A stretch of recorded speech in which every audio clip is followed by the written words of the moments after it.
going to speak today about hacking the phone network. So, I'm sorry, I don't speak Spanish, no hablo español. But I can teach you French, though, in 2 words, if you want. Okay, French have the obnoxious attitude, usually, to answer anything by, when you ask a question, I don't know. And when you really want something from them, I don't care. So whenever you meet a French, is asking you something, you and then is continuing, like really requesting something from you, and you're French, basically. All right, so I'll go very quick because right now what we're going to do is hit a wall. Imagine you're going to have to learn TCP/IP again. Well, that's basically the case with SS7. It's a complete set of new protocols, so it might be a bit steep at some point to follow all the new protocols and, how to say, all the new terminology that has to be introduced. Basically, why is there SS7 and what is it? Well, SS7, as you now know, is a telecom protocol that carries everything. So here, the people who actually use SS7 can raise their hand. 1, 2, 3, 4, 5 maybe? Wow, great. It's unusual. Well, actually all of you should be raising their hand because as soon as you take your phone and actually make a call, you are using SS7. And you are injecting data into SS7. So I'll be explaining that very, very simply. But the thing is, why is there SS7? Well, because of us, actually. Because lots of people, back in the days, were using the blue box. And the blue box was just people playing tones which were CCITT5 or C5 tones into the phone system. And what would happen is that the phone system in front, which were big computers, and which are still big computers, would actually be interpreting your C5 tones as if you were the phone network. So instead of receiving customer digits, you'd be receiving actually, well, the phone system would be receiving orders from what is supposed was another phone system. And that's what enabled someone to, let's say, as a customer, dial a toll-free number, 0800 something, and then be connected for free, and then send, pretending to be phone system tones, so C5 tones, and then be connected to another network. Because the phone system in front would be, oh, interesting. This is another central office talking to me, and it's asking me to redirect, let's say, this call to another thing. So it would not take care about billing, because the only first central office would take care of billing, and you would be connected for free. So fraud was going on at such a massive level that actually the telecom organization said, okay, we must get rid of these vulnerabilities. And they took the signaling between the central offices out of the band. That means that you would have the voice trunk going in, carrying your voice, basically communication, and the digit that you punched would be transmitted through another kind of carrier. So basically what we have here is a place where between the 2 SSPs on the left, you have the voice and the signaling that is going to be going through 2 different networks. And SSP are really the central office switches. Now, the signaling is transmitted through STPs, which are just routers. So when you think about a router on the internet, use the word STP on the SS7 world. And then you would have to talk with database, which would basically say, for example, that when you try to connect to this number, you should be going maybe through a specialized network, for example, for voicemail, typically. So here we have the basic component. Every of these components, each of these components is called a network element. So basically, it's any kind of thing that would have an IP address on TCP/IP network. Now, with SS7 network, we don't have IP address, we have point codes, or PCs. For example, when we'll be scanning DPCs, which are destination point codes. And each of these elements actually have one point code to which you can address. So this is a typical small SS7 network. As you can see, there's different kind of link, and it's not at all like in TCP/IP. These links were TDM, that means basically time division multiplexing, so it was fixed bandwidth between two network elements. And each component would be connected all the time through two sets of links, so that if one breaks, the other can take over. So when you enter a SS7 network, actually, it's not like TCP/IP where you just plug in a switch and you have a different ARP address and a different IP address, and then you start to communicate with any kind of IP address on the network. Here, if one network element doesn't know about you, it's impossible for you to actually be talking to this because you don't have even the physical connection to it. So here we are always excited about 0 days and hacking and getting the data out of the network. And when you talk to people in the telecom world, they don't care about it. Oh, we had some database stolen. Okay, that's tough. We'll have to send maybe 10,000 new SIM cards to people.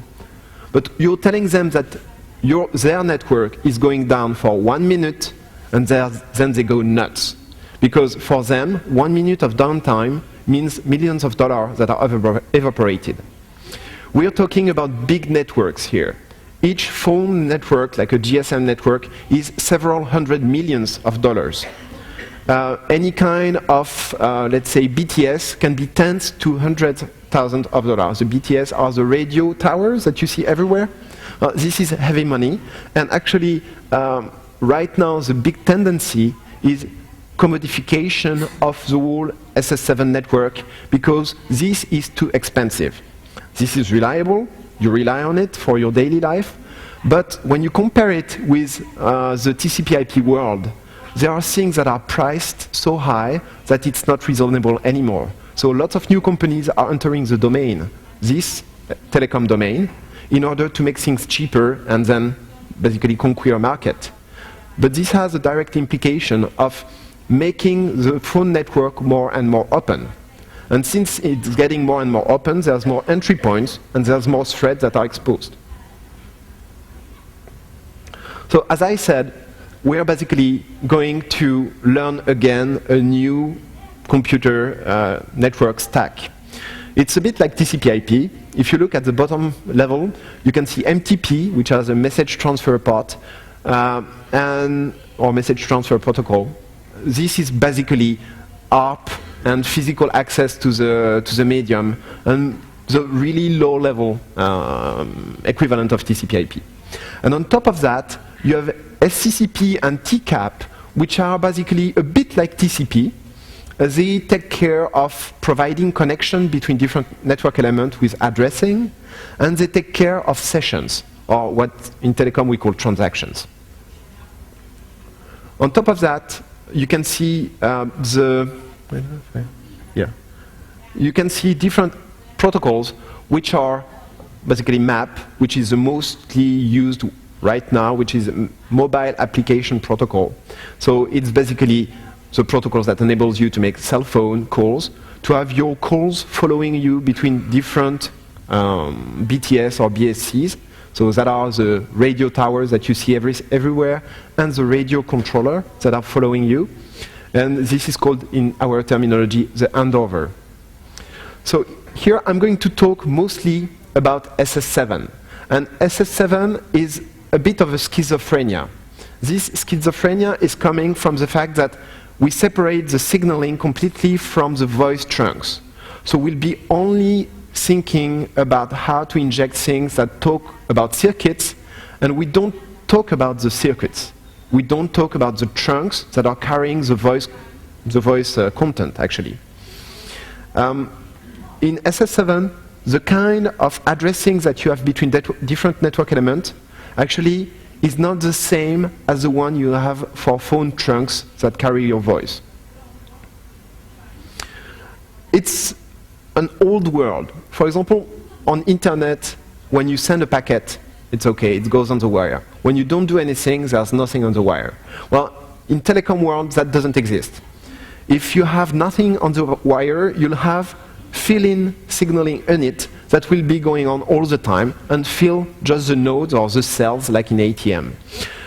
What we are being interested in is the messaging signaling unit. And you can see something interesting is that actually they have under a certain length.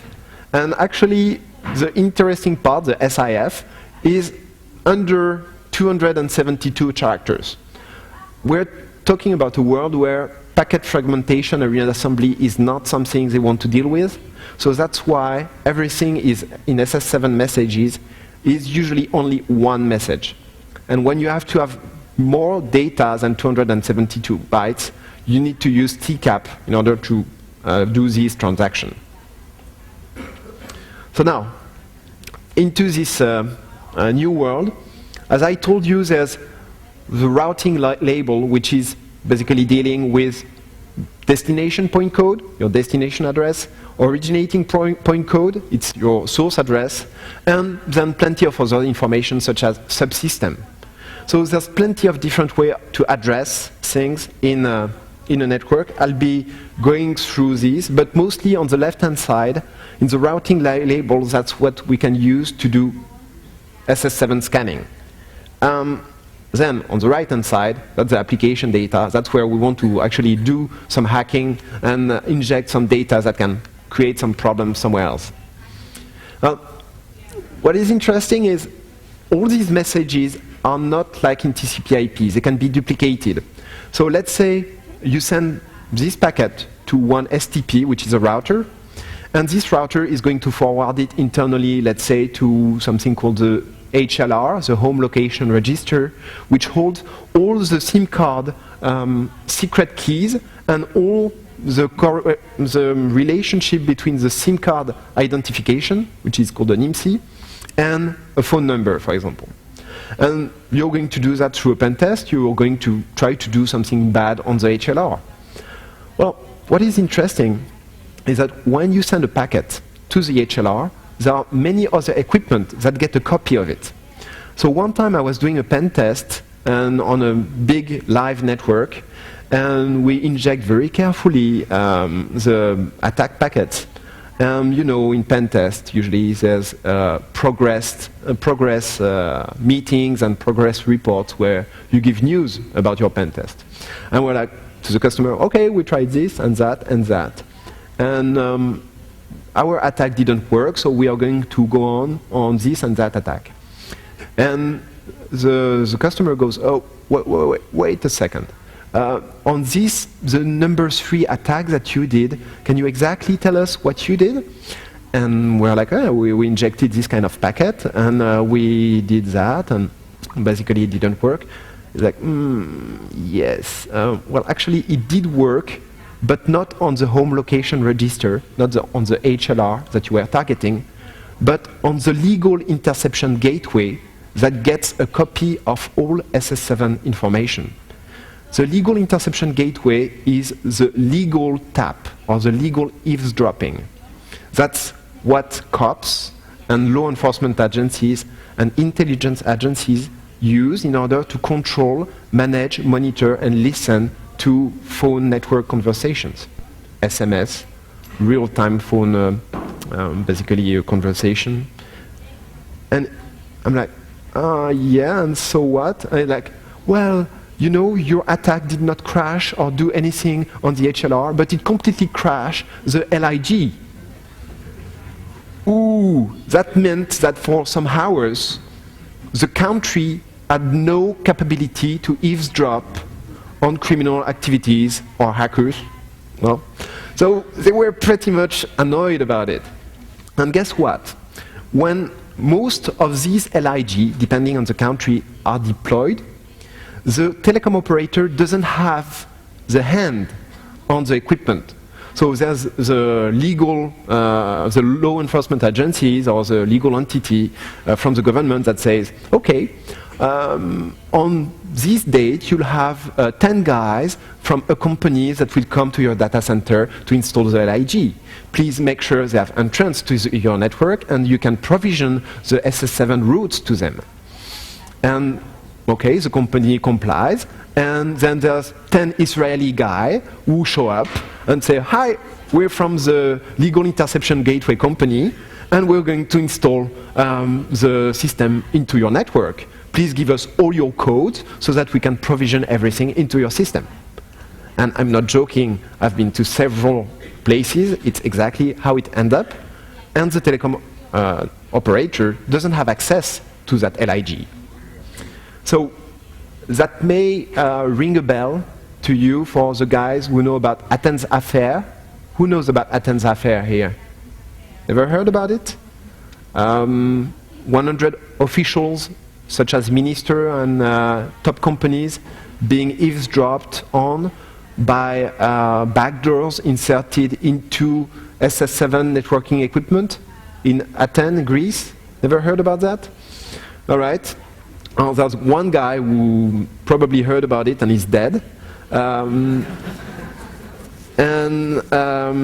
Basically, what happened is that there was a backdoor that was discovered by Ericsson in their switch, which was abusing the LIG mechanism in order to get copy of data. So typically when the cops want to listen on you, let's say, well, they want to listen on Federico. And they basically just use their phone number, their own phone, and they connect to the LIG, and they put a PIN code, 4-digit, very secure, and they enter then the phone number of Federico. And they say, okay, give me a copy of everything. And each time Federico is going to make a call, receive a call, the phone of the intelligence officer is going to ring, and is going to listen to the call, and basically he will have a copy of the whole conversation, he will receive his SMS, everything. Well, the backdoor in Greece enabled some people to receive exactly this kind of information for 100 top officials of Greece. And the only thing that you could know about it is that they received this call in a radius of 100 meters around the US embassy in the US on prepaid phone. But that's the most advanced conclusion they could come to, and there's no proof or whatever of US or whoever being involved. It was during, of course, the Olympics. Well, you can see that we are dealing here with simple packets that can do massive actions. Some other interesting part, like ISUP is one of the oldest part of SS7, and it can do something like redirect every call from any number in the country to the police department to another number that happens to be a sex line. And that's one packet. So with very simple provisioning into the phone system, you can do terrible things. And the telecom operator are very touchy about giving you access to their SS7 network because they are responsible by law, for example, of providing 911 access. So when you have this kind of situation, if they have loss of service, 911 is unavailable and stuff like that, they lose a lot of money and they can lose their license.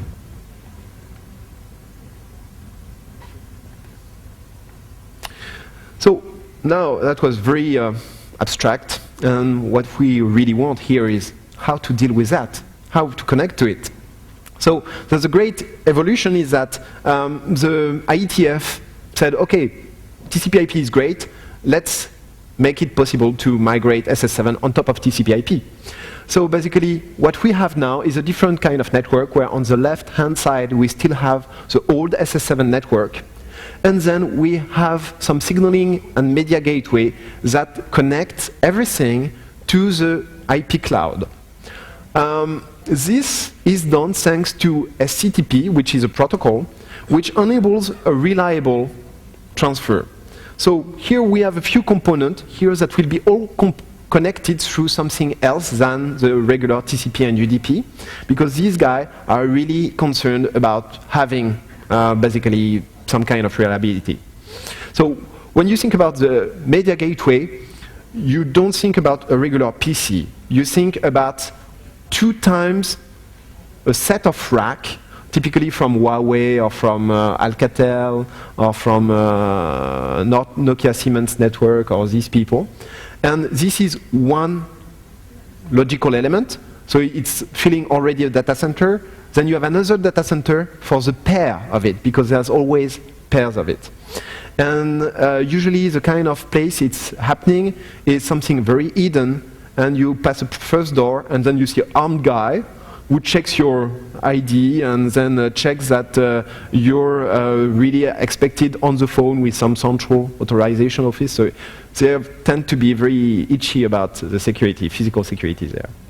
Then there's a media gateway controller and signaling gateways that basically handle, well, gives order to media gateways in order to say, okay, split this phone circuit there and this signaling circuit there.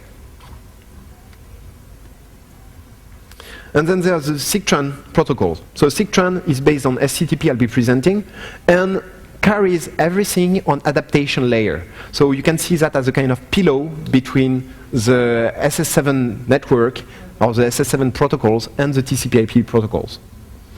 So SCCP is IP protocol 0x82 or 132. It's something that doesn't like any kind of NAT, mainly because it has a few interesting capabilities. One capability is that by one single packet, you can say connect 192.168.1.1 and 100.92.168.1.2 to 10.001 and 10.002. So it's multi-home connection. In one packet, you'll be connecting from a set of IP address to a set of IP addresses. And what happens is that these can correspond to different computers. And you can dynamically inject new IPs and subtract old IPs. So it's a NAT nightmare. And if you remember of, for example, H248, who is familiar with H248? Nobody? Okay, it's an excellent NAT killer. If you want really to compromise a firewall, you just look if it supports H248. And if it does, that means that it's a bit like FTP when you can say, okay, connect back to that port, but not only for the destination or the client, depending on passive and active, but for both of them with something like 10 ports. So basically you can create 10 connections with one H248 connection. So think about it with SCCP. They said, okay, we are not going to do any kind of NAT because that's going to be even worse. Imagine you just need to insert one SCCP packet and say, okay, well, this is my new IP, please do some stuff for it. So another thing is that it's a 4-way handshake. So it's a bit different than TCP, which is a 3-way handshake.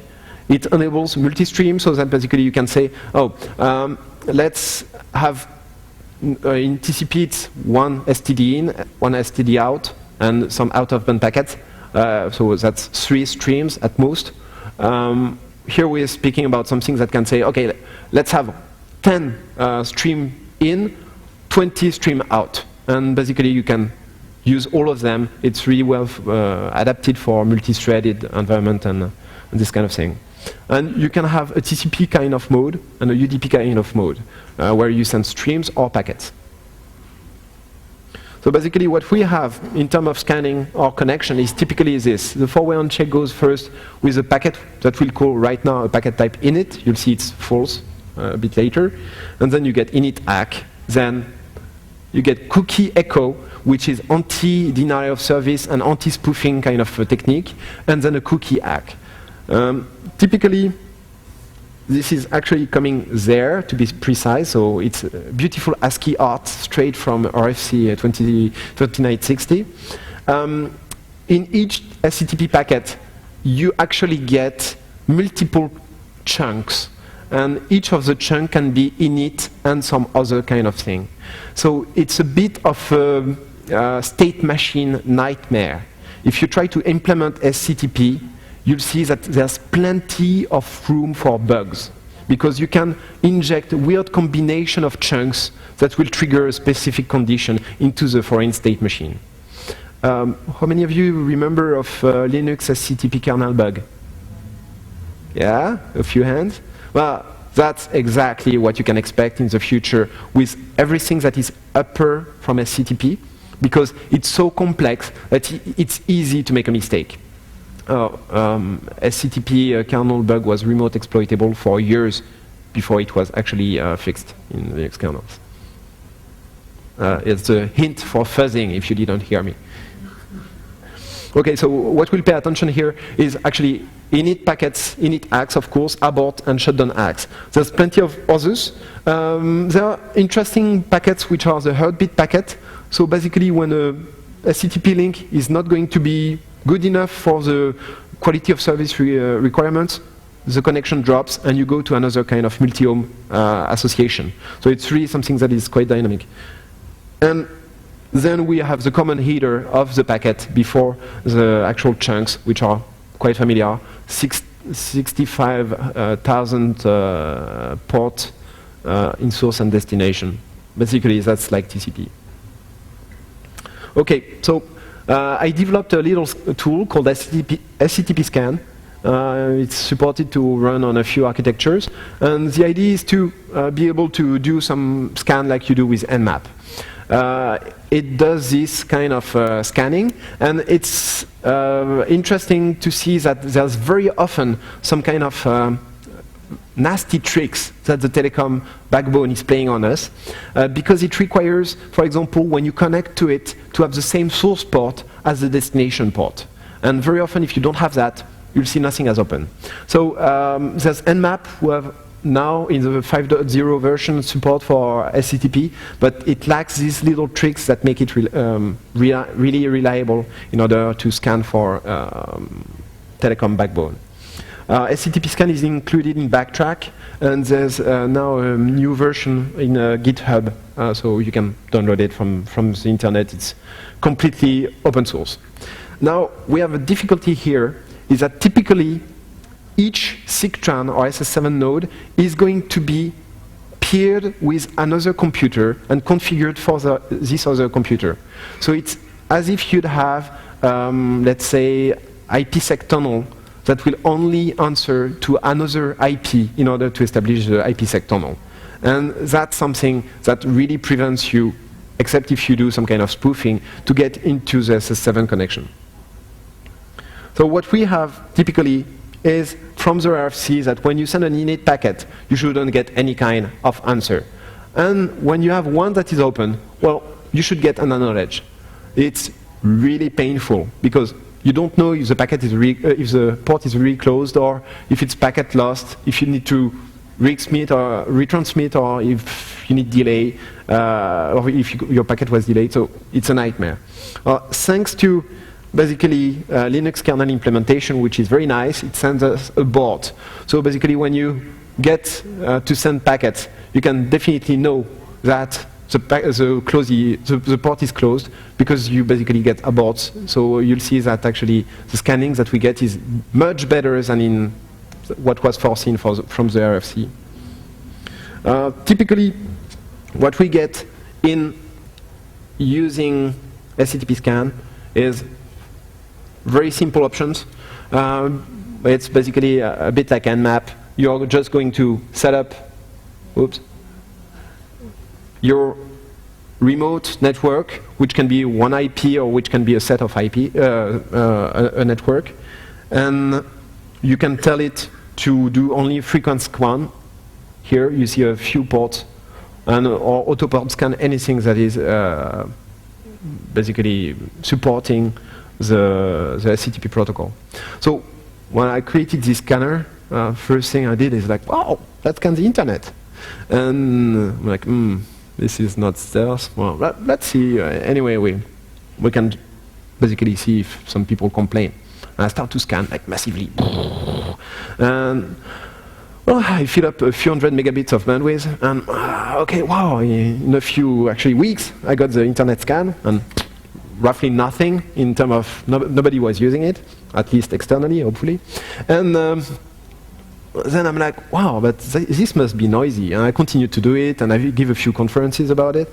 And then I'm like, okay, maybe I should speak about the scan. And then it was Black Hat in Amsterdam, and I started to speak about scanning the whole network. I'm like, well, guess what? It's really funny. You know about dshield here, dshield.org. Who knows about it?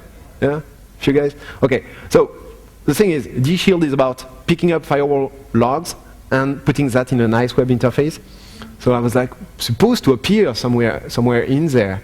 I never appeared. So at Black Hat, I'm starting to explain that you are very furtive because IDS don't pick up your scans, firewall don't pick up your scans, your packets are just dropped and not logged. Nobody looks at SCTP actually. And then I start to see in the front row one guy with a SANS kind of jacket starting to write, really angry on his notepad because basically he was certainly like reminding engineers to fix the problems. So it's a tricky protocol. When they implemented it first, they didn't do it right. So they used the Adler checksum. So when you're scanning with Nmap, you're going mostly to scan with only CRC, which is the current checksum. CRC replaced Adler after something like 1 year of implementation. Actually, you really want to scan with both of them because in the world of telco, we are dealing with a lot of legacy. Legacy in the form of computer systems that were installed into the network, and if they take it out, there's a risk for downtime, so they don't touch it. So very often I go for a pen test into some basically telecom company, and I'm like, wow, I've never seen that in years. And you see this beautiful VAX VMS system, which is actually delivering all the SMS messages. Well, okay.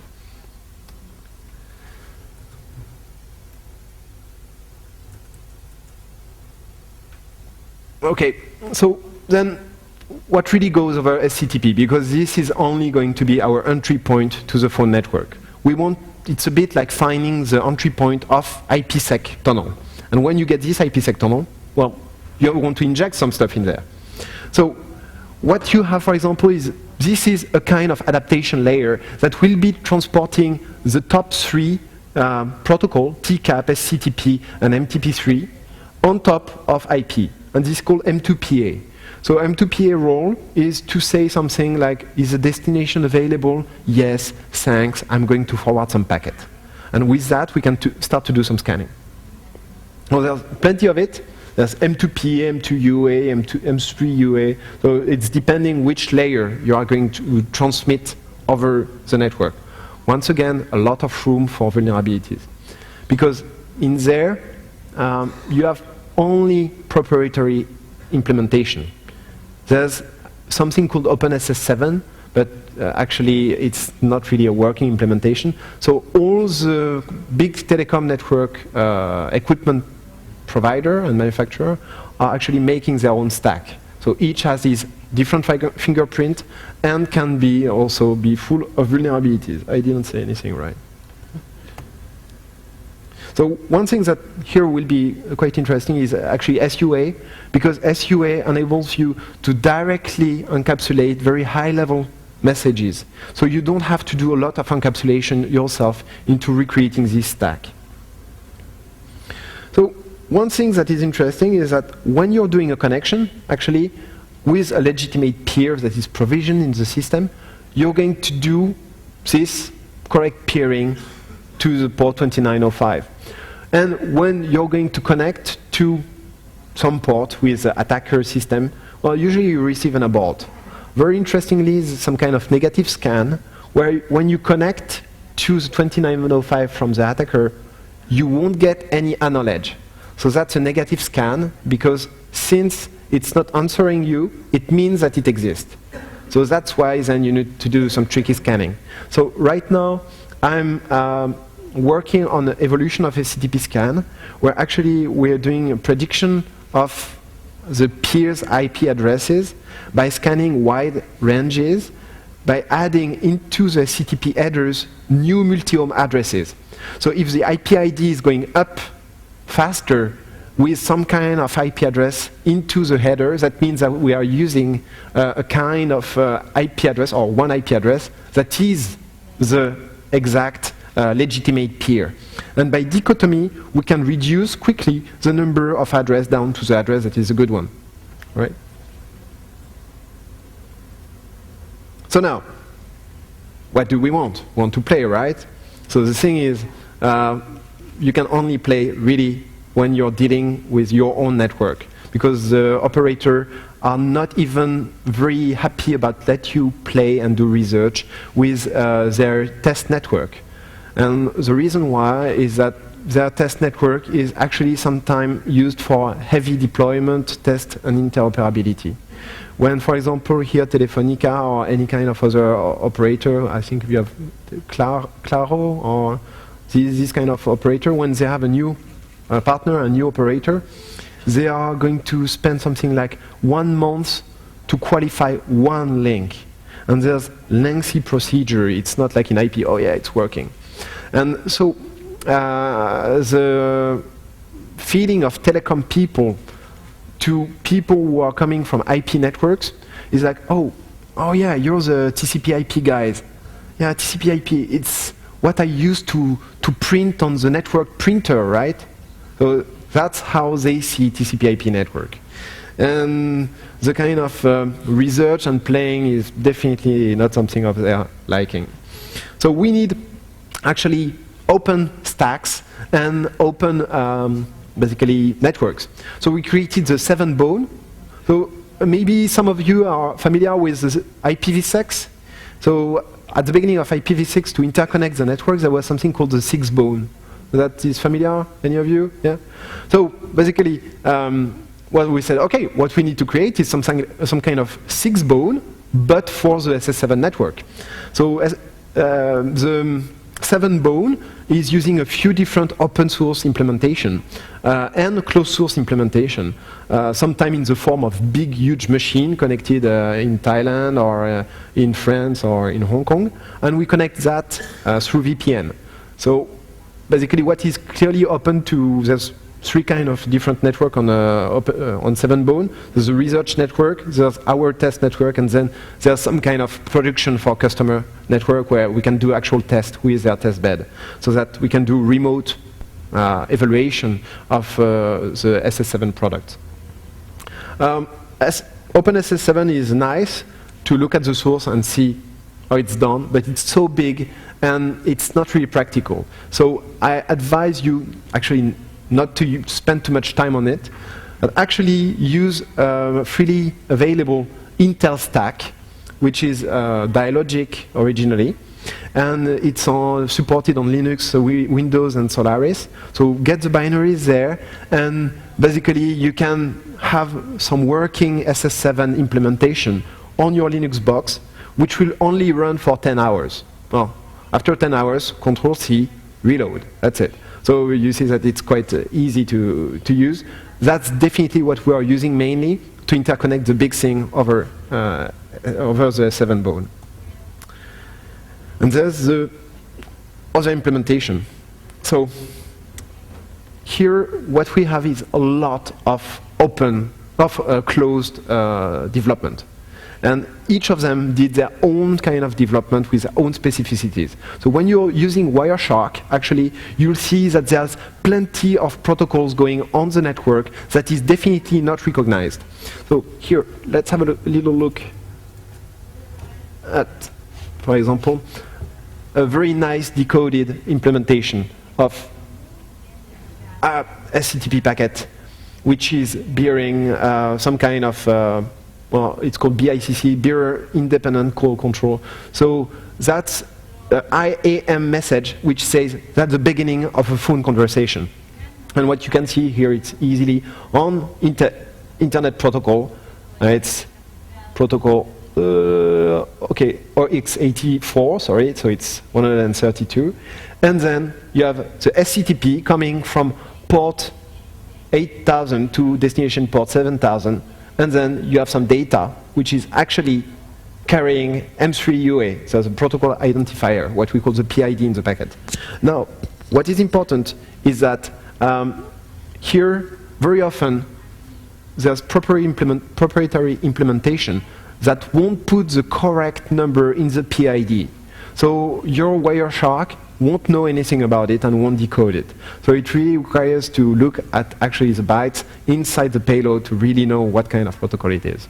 I'll speak later about RANAP, which is used for 3G communication with the end element, the radio element. That's typically very unstandard.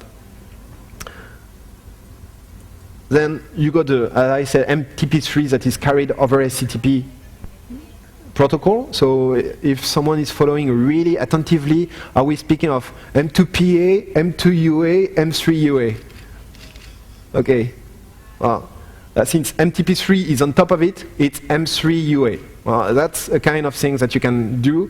It's really useful sometimes to see, well, I have a big chunk of data with MTP looking, so it must be M3UA. This is the kind of relationships you have to do. Wireshark won't do it for you. And then you have the actual interesting thing. So you can here see that it's a message to establish a phone conversation. So with this kind of message, you can do really funny things. For example, you can send a few packets like this, which will say, I want all the phone numbers, so I want all the phone of that city to ring once. Imagine the effect. You're getting all the fixed line that are going to ring once. It's scary. We tried it on just like building scale for an operator. It's like, it's like, and that's gone. It's, hello, Jack Bauer, are you here? Well, that's really freaky. So then what you get is really interesting things is actually, this is a called party number, so that's the actual phone number. Well, that's the calling party number, so that's the phone number that you are calling from. Here you can see spoofing. There's interesting thing is that you can have interesting options such as closed user group. So here it's a non-closed user group. So typically the intelligence agencies and other governmental organizations are using that a lot in order to restrict this kind of network which can be reached or not. Then you have the user information such as typically location number, so that's the number you're calling, etc., etc. Here, yeah, nothing much. So you see that these are big protocols, so there's lots of space to inject, well, typical buffer overflows and things like that. And there's untypical things. For example, all these network elements are provisioned using something called MML. MML is like, it's called man-machine language, and it's used to give orders such as you have a new Sigtran peer, or you have a new SS7 peer, which is at this IP address, etc., etc. Well, you know about SQL injection, right? So here, that's definitely the place where you can do MML injection. So sometime you can have actually gateways or products that are sitting on top of HTTP, which will enable you to inject some kind of packet relating to delivering SMS, and you change actually the content of the packet by just injecting different things and having new commands in there, which can even be MML. So you can even, through a simple, not well-conceived gateway, you can have a way to reprogram network elements. That's big. So here we are going to use typical SS7 attacks. So one I was telling you is eyes up. It's here you see the kind of packet that we are talking about. So destination point code, the destination address. Then what we have as originating point code. It's weird addressing. Sometimes it's not like 32-bit IPv4 kind of address. Sometimes it's 14-bit, depending on the network. Sometimes it's 21-bit. So it's really depending on the kind of implementation. So the kind of vendor that is in the phone network. And in the middle of this mess, you're like, okay, but how can the international network communicate between each other? So there's a network indicator that says two things. It says, well, three actually. It says basically if it's international or national. If it's international, it's a fixed way to represent the addresses. If it's national, then it's the internal mapping. And you'll see that actually there's a kind of translations, a bit like NAT, which is called GTT, which are going to translate the international SS7 message into national ones. And that's where the destination point code and origination point code will change. So here, let's say that we pretend a simple example. We're inside the same operator. So we'll have basically the guy picks up his phone and gets a dial tone. He sends the digits, and this will send IAM message with the actual digits that he punched on his phone. And this is going to be forwarded down to the last switch. So first is the first switch of the user, which splits voice and signaling. Then there's a router for SS7, which is the STP. Then there's another switch for the end user, and then basically there's a ring. So he picks up, and basically there's a connection that is established.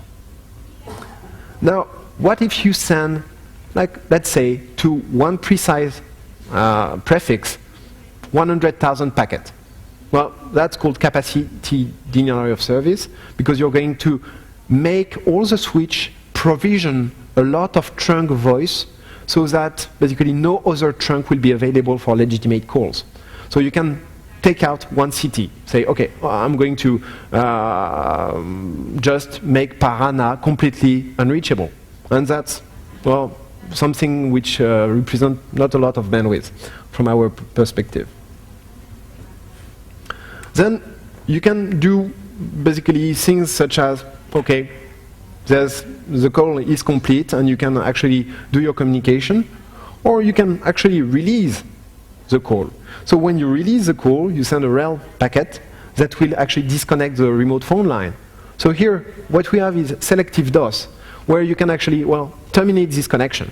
And if you remember well, in the time of the blue box, there were some very interesting capability of blue box where you could be able to inject signaling, like tones, that would say, connect me to this already established line and replace the originator with my, my communication. And basically, you could replace a modem and take some kind of modem communication in between. So there would be two modems connected, and you would replace one with your actual communication and attach your modem to it. That's typically the kind of packet that we are going on.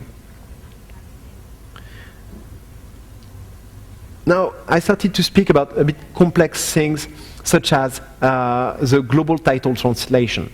Well, here, remember, with MTP, we were able to basically do destination point code scanning. So it's like IP scanning over TCP. Then, when you're using SCCP, you're actually indicating what kind of network and what kind of subsystem it is. So in terms of subsystem, typically there's system which hold, for example, all the SIM numbers of your phone networks. So basically your SIM contains a few information. One information is the phone, actually not the phone number, the identification of the SIM, it's called an IMSI, and, for example, your secret. And the secret is called KI. Everything there is stored into the home location register. It's a big database. Usually it's a, well, let's say between 5 and 10 Spark server, which are connected to a huge database. And this is only one SSN. So it's going to be a subsystem number 13, for example, is going to be connecting to HLR, to the home location register. So actually, you can do some kind of scanning depending on what message you send for what component and the number you'll end up with. Here, we're actually speaking about regular phone number.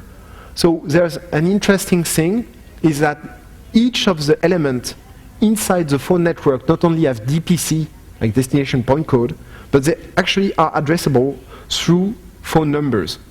I don't know if it happened to you, but you sometimes make a call and it's not working. And you hear something like Media Gateway Parana, or Home Location Register Recife, or something like that. And it's only a pre-recorded kind of disk that is given to you when you dial directly a wrong number, which is actually the number of this SS7 equipment.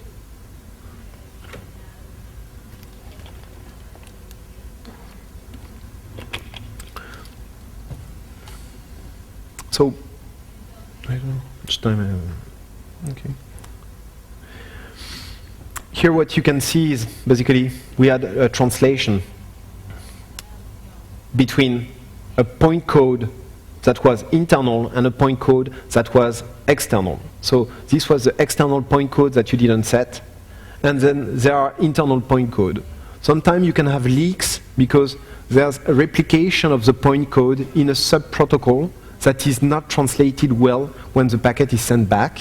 So basically you can evade and leak some data about the network mapping inside the operator from an external operator. Now, what it means is that external people can do stuff on the national phone network. And that really has an impact, for example, with knowing where you are. Here, what we are going to target is the SS7 map message, so what deals with the phone, the mobile phone. And there's something which is called send routing info, SRI, that is a packet that will be sent by any home location register to know where a particular phone is located. Let's say I'm in France. I'm going to, or someone, for example, my girlfriend is in France and she wants to call me. So she's going to punch my French number, and then this is going to trigger a message, SRI, that is going to ask the home location register where Philippe is. And the home location register is going to answer, well, you should talk to a visitor location register, a VLR, which is located in Argentina, specifically in Buenos Aires. And it's the VLR number 12, let's say. Well, this VLR will actually point directly to MSC. The MSC is a mobile switching center, which is actually the place where your phone is being attached to. Not attached with a radio link, but attached with a logical link. So what happens is that with this message, you can receive something that is roughly serving 500,000 people. So that means that anybody on the planet can send this message and receive an identification number which carries the country and then is specifically attributed to one city. In the real world, the usage is for spam.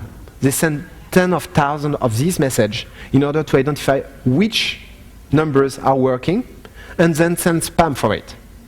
Now what happens is that I can perfectly use that in order to know where each phone that I'm interested in is located on the planet. And if I have a prior map of the different MSCs of any country, I can have a granularity down to the place inside the town where the person is. So basically, the French intelligence can know that I'm right now in Argentina and that I'm right now in Buenos Aires. And they can even know my location down to a few miles if they came here before and asked their own location for a known number and trying to move from place to place. So that's why you spend, as a taxpayer, a lot of money paying for some guys who travel to different countries and are just saying, oh, at that time, I'm right now in Acapulco. It's nice. And there are some actual people from law enforcement agencies that are paid to do this, to do the prior mapping. And each country is not sharing this information. So each country is going to do that again. Crazy stuff. Oh, well, actually, this is not my French number, so they can't track this one, but they can track this one. How cheap is it? It is. Well, 150 euro, so we are talking about 750 pesos, to track 10,000 phone numbers. So it's relatively cheap. That means that you can basically assume that one is not moving a lot, so you can ask his position every hour. So it means a few days or weeks of tracking one person for only 150 euro. And you can have that into a centralized system. Well, that's what we are paying also as taxpayers. There's a system which are commercial system, which are exactly done to provide that to law enforcement agencies and intelligence agencies. So now, let's try to do something a bit more aggressive, like disconnecting someone. Well, the map, the mobile application protocol for GSM is also used to update the location of the network element that I can talk to you. And basically, each time you're going to change from a cell, or actually from a set of cells, you have the cell is represented by a BTS, a base station. And this base station is connected to a base station controller, the BSC. And each time you're moving from one BSC to another, you're going to trigger, basically, a message that will update your position into the visitor location register. So if someone on the SS7 network is updating this, it's important that you accept it, because there's no authentication keys or things like that between network operator. When you're into the international SS7 network, you're accepted. So basically, if anybody is capable of injecting some SS7 message that says, let's update the position of, let's say, one guy from Ukraine to Kazakhstan, well, basically, what will happen is that actually you'll be updated with this new location, and this new location will be an invalid one.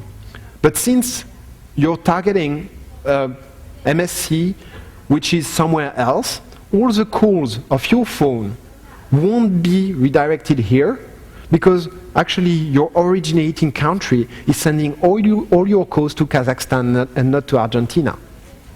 So that's something that is taking one packet, and then there's some remote equipment that will receive, well, invoke, so basically, which will receive some connection request.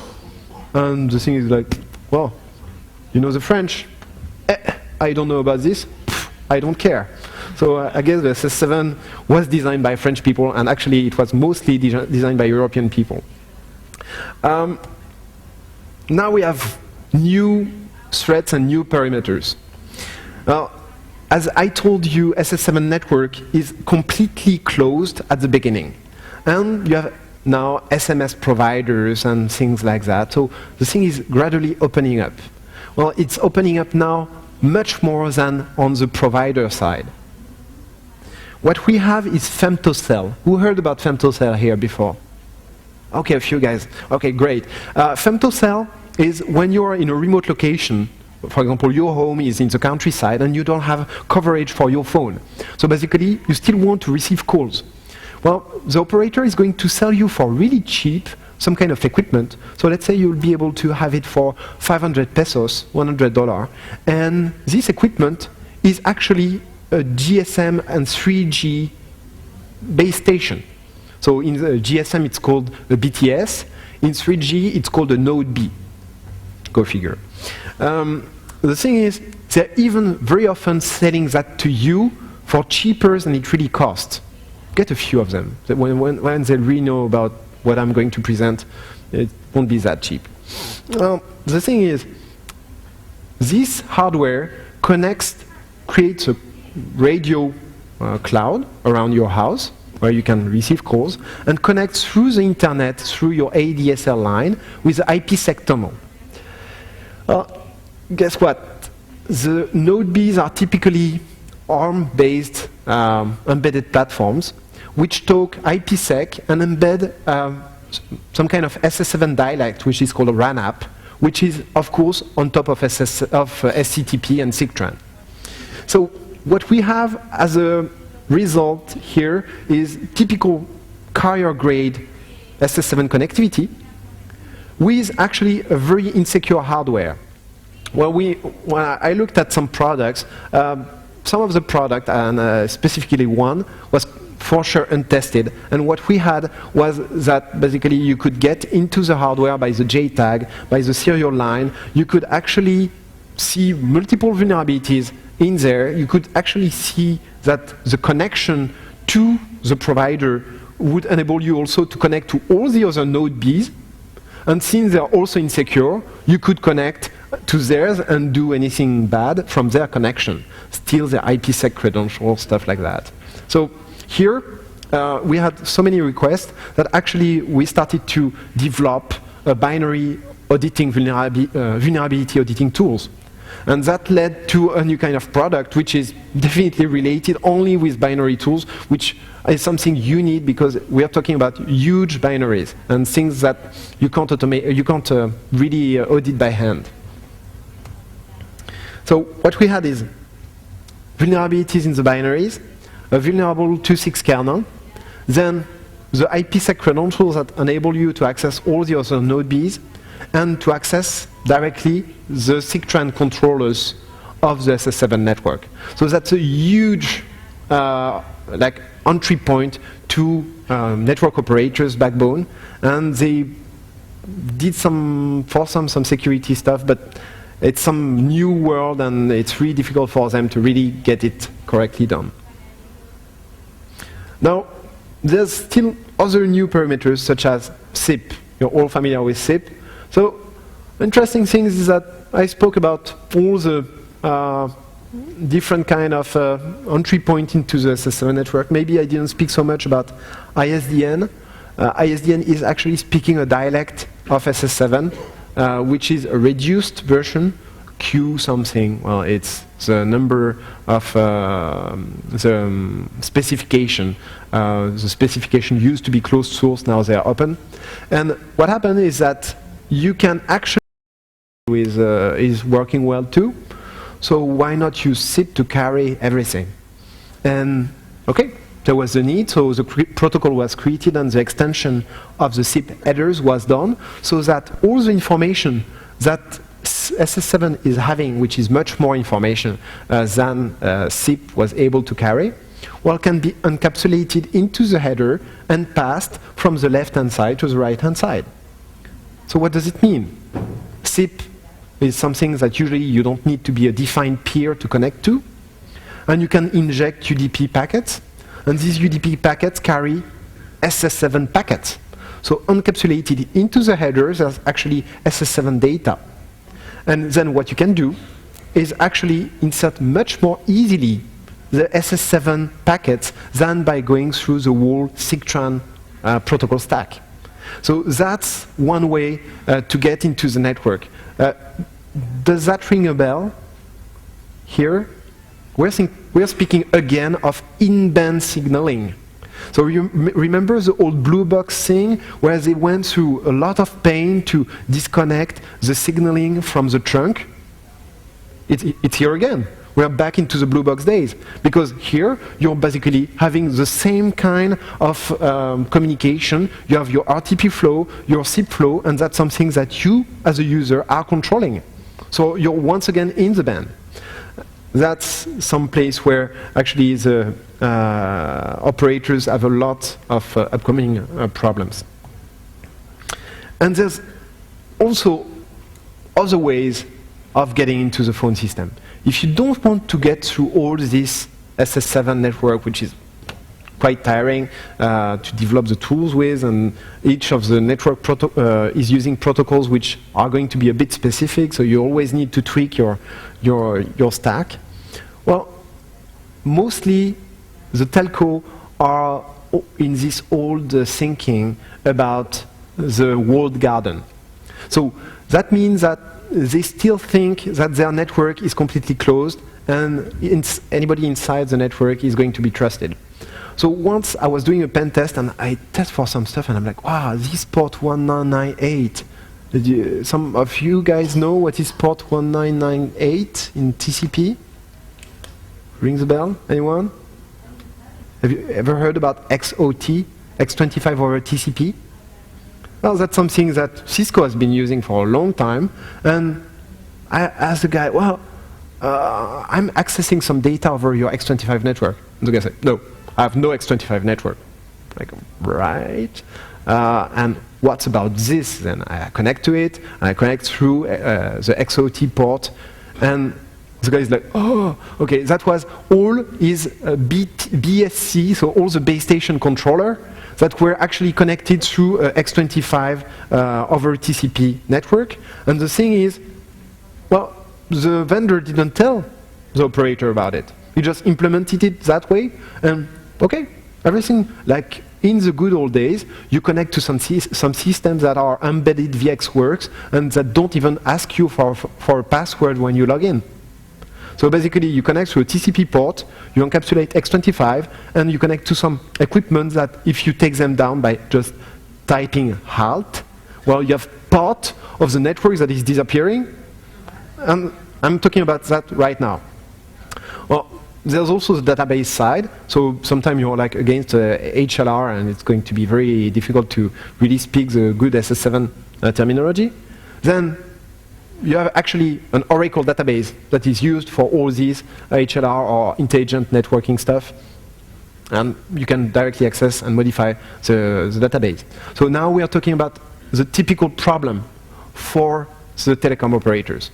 Their real problem right now is someone at the customer service who just updated a few lines in the database which says that this prepaid card linked to my phone network, my phone number here, has 100 billion pesos in credit.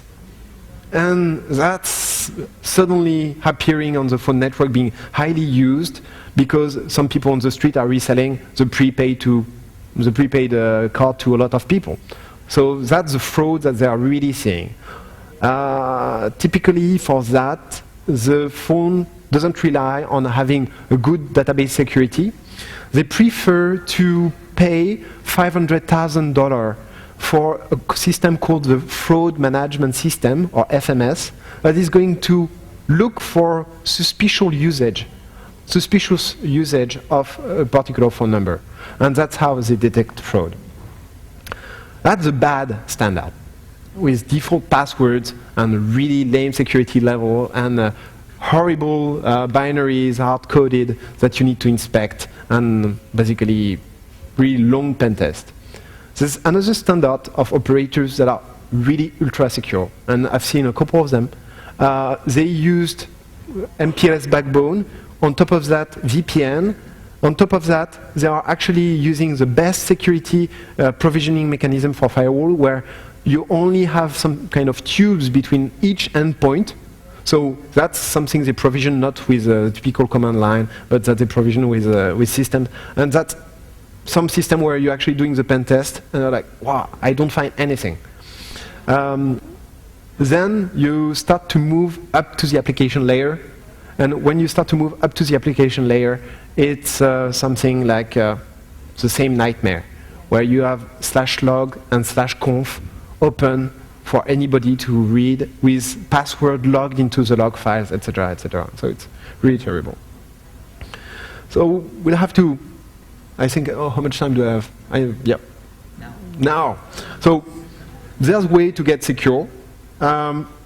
We are seeing that the telecom is actually merging its IP operation with the telecom operation. So that's better. That's improving, and people start to get the message that SS7 is again accessible. So there's increasing fraud.